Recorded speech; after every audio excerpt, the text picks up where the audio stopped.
4월 7일 요한복음 16장 16절로 24절 온전한 깨달음과 충만한 기쁨입니다. 예수께서 제자들이 질문하는 그 질문을 들으시고 그들의 마음을 이해하십니다.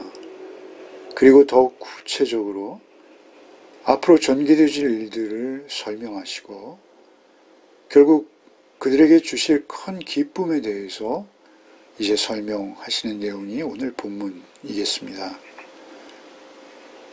먼저 16절로 18절을 읽겠습니다. 조금 있으면 너희가 나를 보지 못하겠고 또 조금 있으면 나를 보리라 하시니 제자 중에 서로 말하되 우리에게 말씀하신 바 조금 있으면 나를 보지 못하겠고 또 조금 있으면 나를 보리라 하시며 또 내가 아버지께로 가미라 하신 것이 무슨 말씀이냐 하고 또 말하되 조금 있으면이라 하신 말씀이 무슨 말씀이냐 무엇을 말씀하시는지 알지 못하로나 하거늘. 그들은 예수님의 말씀을 이해하지 못하고 있는 것이죠. 구체적으로 그들이 이해하지 못하는 것은 조금 있으면 볼 수 없다는 말씀이고요. 또 하나는 조금 있으면 다시 본다는 말씀이죠. 그리고 더불어 아버지께로 간다라는 그 말씀도 그들은 지금 이해하지 못하고 있는 것이죠. 거듭 반복해서 말씀하셨음에도 그들은 이해하지 못하고 있습니다. 특별히 조금 있으면이라는 표현이 정확한 시간을 지정하신 것이 아니기에 그들은 더욱 답답한 그러한 상황이었을 수 있는 것이죠. 이제 6월절이 되면 몇 시간 후면 예수께서 아버지께로 가실 것이죠. 십자가에 죽임당하실 것입니다. 그 내용을 그들이 안다 하더라도 그것은 그들이 부인하고 싶은 또는 부정하고 절대 인정하고 싶지 않은 그러한 내용이죠. 더욱이 조금 있으면이라는 이 표현은 더욱이 이해하기 어려운 표현일 것이고요. 이 조금 있으면 이제 볼 수 없게 되고 또 볼 수 있게 된다. 이런 말씀을 통해서 학자들은 이것이 부활의 때다 라고 보기도 하고요. 가장 가까이에는 부활의 때다 라고 보기도 하고요. 또는 성령 강림의 때다. 성령께서 다시 오실 때 그들은 주님을 뵙게 될 것이다 라는 그러한 것으로 해석하기도 하고요. 또 재림의 때로 보기도 합니다. 예수께서 다시 오실 그때를 지칭한다라고 보기도 하는 것이죠. 그러나 여기 본문의 문맥상 우리가 예상할 수 있는 것은 그들이 부활의 주님을 뵙고 큰 기쁨을 누리게 되게 되는 것이죠. 그것을 우리가 요한복음 안에서도 확인할 수 있죠. 예수께서 부활하셨을 때 그 제자들의 기쁨이 있습니다. 뿐만 아니라 또한 성령으로 다시 예수께서 오셨을 때 그들의 큰 기쁨 그리고 그들에게 임하는 능력 그것들을 우리는 사도행전에서 확인할 수 있습니다. 어찌되었던 부활의 때가 되었던 성령 강림의 때가 되었던 그것은 모두 다 해당된다라고 볼 수밖에 없습니다. 조금 있으면 보지 못하겠고 조금 있으면 보리라 라는 이 말씀을 끝내 이해하지 못하고 계속 자기들끼리 반문하고 있는 제자들을 향해서 예수께서 이제 설명하시죠. 제자들을 향해서 설명하십니다. 19절부터 읽겠습니다.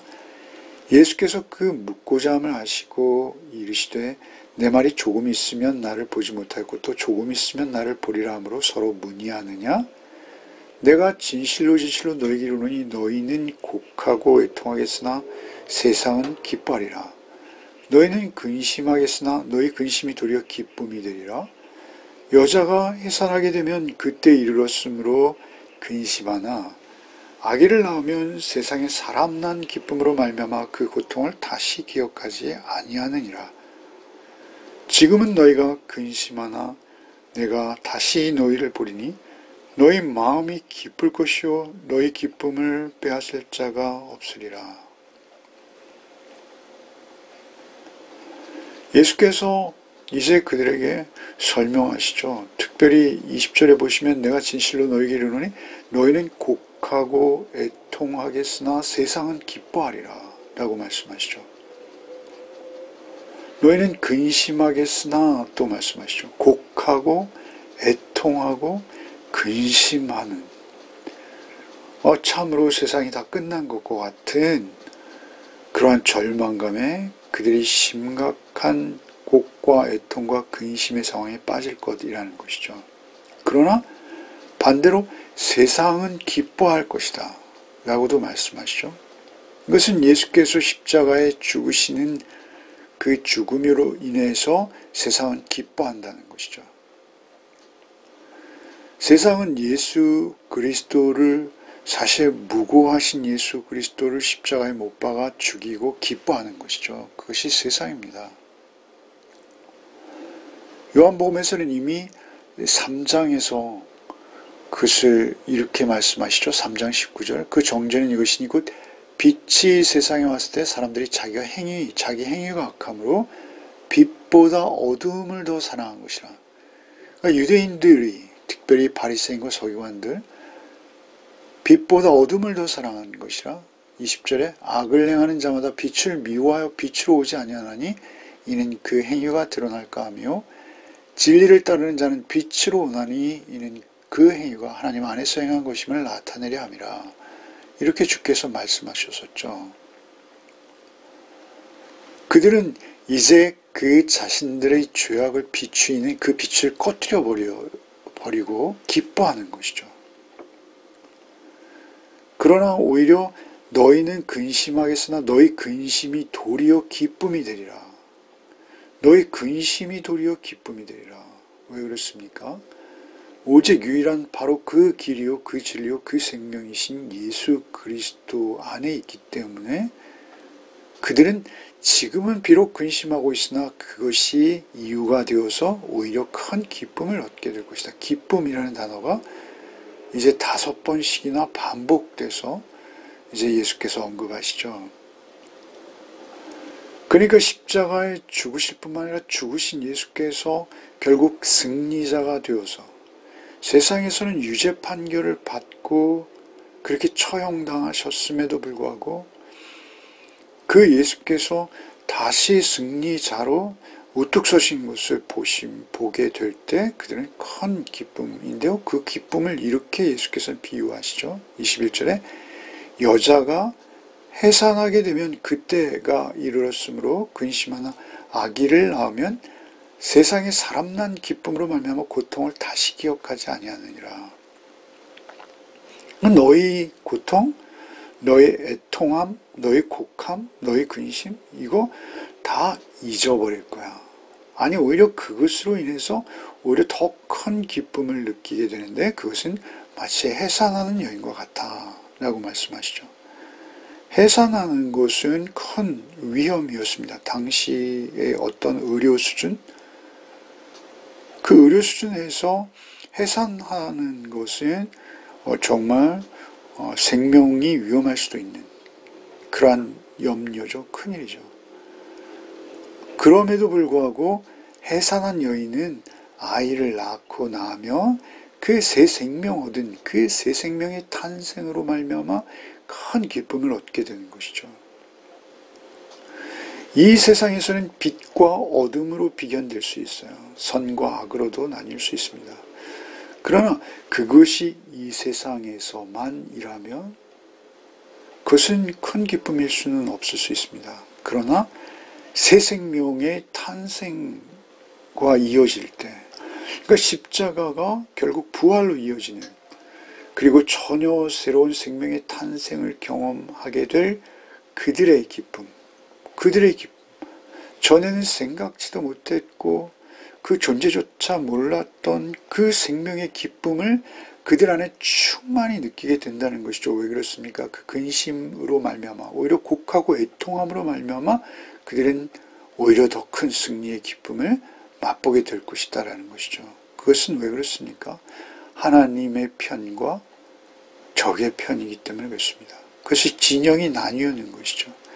악마, 사단에게 속해서 귀신의 종노릇하던 그들과 하나님 안에서 새 생명을 얻어서 하나님의 공의와 사랑을 쫓던 그들과는 빛과 어둠처럼 다른 것이죠.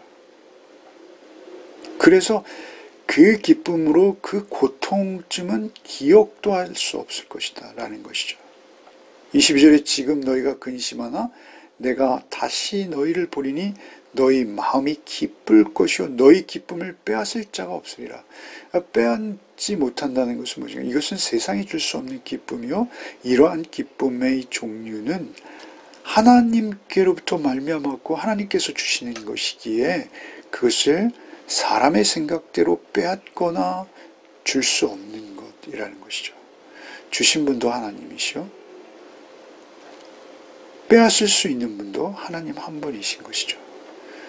그러나 그 구원을 받은 자에게 구원을 빼앗는 일은 절대 없는 것이죠. 아무도 빼앗지 못하는 기쁨이라는 것입니다.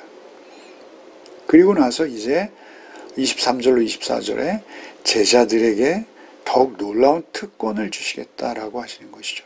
23절부터 읽겠습니다.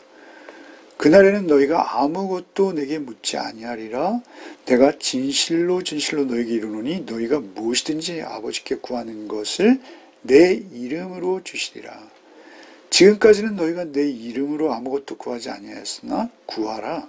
그리하면 받으리니 너희 기쁨이 충만하리라. 그날에는 너희가 아무것도 내게 묻지 아니하리라 라는 말씀. 내가 진실로 너희에게 이르노니 너희가 무엇인지 아버지께 구하는 것을 내 이름으로 주시리라 라는 이 말씀과 연결해서 이 말씀은 그날에는 너희가 아무것도 내게 묻지 아니하리라, 묻는다라는 이 말씀이 구한다라는 의미도 있거든요. 그래서 그날에는 너희가 아무것도, 그러니까 성령께서 오신 그 이후로는 너희가 새 생명을 얻은 이후로는 너희가 이제 승리의 확신과 믿음의 눈이 너에게 열려서 예수 그리스도의 십자가와 부활로 새 생명을 얻은 그때에는 그날에는 너희가 아무것도 내게 묻지 아니하리라. 이제는 하나님께 직고하고 하나님께 직접 나아갈 수 있다라는 의미도 되는 것이죠. 그리고 또한 무엇입니까? 그들에게 성령께서 임하심으로 말미암아 엄청난 지각, 그러니까 성령께서 알게 하고 깨닫게 하시는 진리의 말씀 안에서 그들이 높은 지각을 얻게 되는 것이죠. 그들도.